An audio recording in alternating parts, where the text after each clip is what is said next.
Christmas is a time for joy, and the decorations and the festivities and the celebrations can bring smiles and laughter. But where does this joy come from? And what of those who have perhaps lost loved ones or are going through troubled times? Where then is the joy? To answer these questions, we came here to Split, Croatia, which was the summer home and the palace of the Roman Emperor Diocletian, who reigned in the 3rd and 4th century AD. We now begin with Luke's account of the birth of Jesus Christ. When Jesus was born in Bethlehem, there were shepherds living out in the fields nearby, keeping watch over their flocks at night. But the angel said to them, "Do not be afraid. I bring you good news that will cause great joy for all the people. Today, in the town of David, a Savior has been born to you. He is the Messiah, the Lord." In Luke's Gospel, the angel appears to the shepherds near Bethlehem at night, and there he tells them the good news, or the gospel, the euangelion, and gives them reasons for great joy. First, Christ will be the Savior of all peoples. Now, this was a bold claim, but perhaps even more challenging in the 1st century was the claim that Jesus Christ was Lord. For to all appearances, Caesar, the Roman emperor, was Lord. So the idea that Jesus, this Jewish baby boy who was born in a manger, the idea that this Jesus was the Savior of the world and Lord of all, well, this would have been a ludicrous claim if it had not been true. In the city of Priene, Turkey, an ancient document was found called the Priene Calendar Inscription.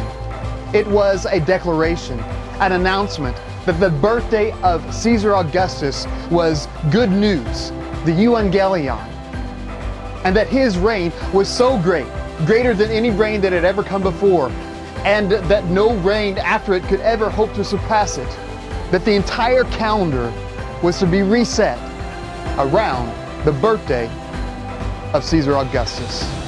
This was a type of Roman propaganda characteristic of the kings and Caesars and rulers of the world.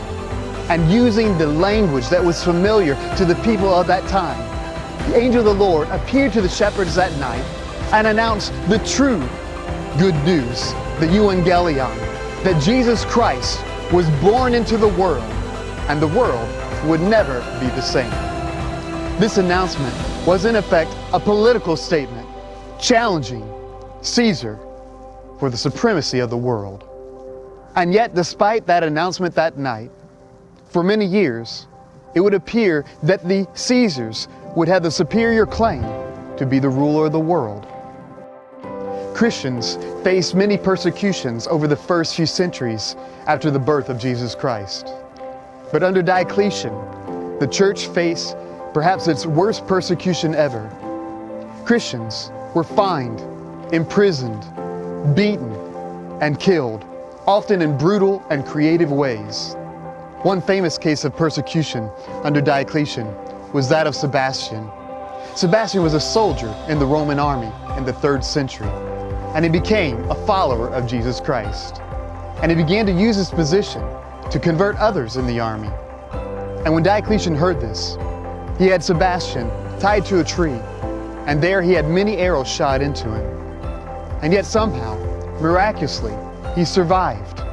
But rather than retreating perhaps to the countryside, Sebastian confronted the emperor instead about his treatment of Christians, and the emperor had him clubbed to death. But Diocletian's reign, as brutal as it was, thankfully would not last forever. Diocletian would be forced out of power, and the next major ruler to come after him was the Roman Emperor Constantine, who in AD 313 issued the Edict of Milan, which made Christianity legal across the Roman Empire.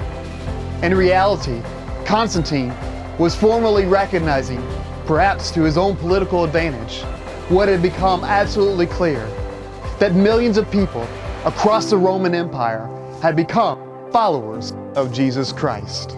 And a church was built over a pagan temple next to the palace of Diocletian. And today, joyous occasions, such as weddings, are held in his courtyard. The world and Satan may look like they're winning, but the night is always darkest before the dawn. And we are the people who see the unseen. When the angel announced Christ's birth that night, that he was Lord and Savior of the world, to every appearance, outwardly, it seemed not to be true. But what was declared that night was true, and God would soon reveal it to the entire world. And so we celebrate Christ's birth with love, hope, peace, and joy. Great joy. Not a joy that comes from a momentary happiness, but a joy that comes from knowing that no matter what the world may say, no matter how things appear, we believe and know in our hearts that Jesus Christ is indeed Lord. And by the way, do you know whose birthday the calendars today are set around? It is not Caesar, who was born in 63 BC. No, our calendars are set around the birth of Jesus Christ. So now, how about you? What do you think of this birth account of Jesus Christ? And what is it about this account and this story that brings you joy? May God bless you, and may you find all the joy in Jesus Christ.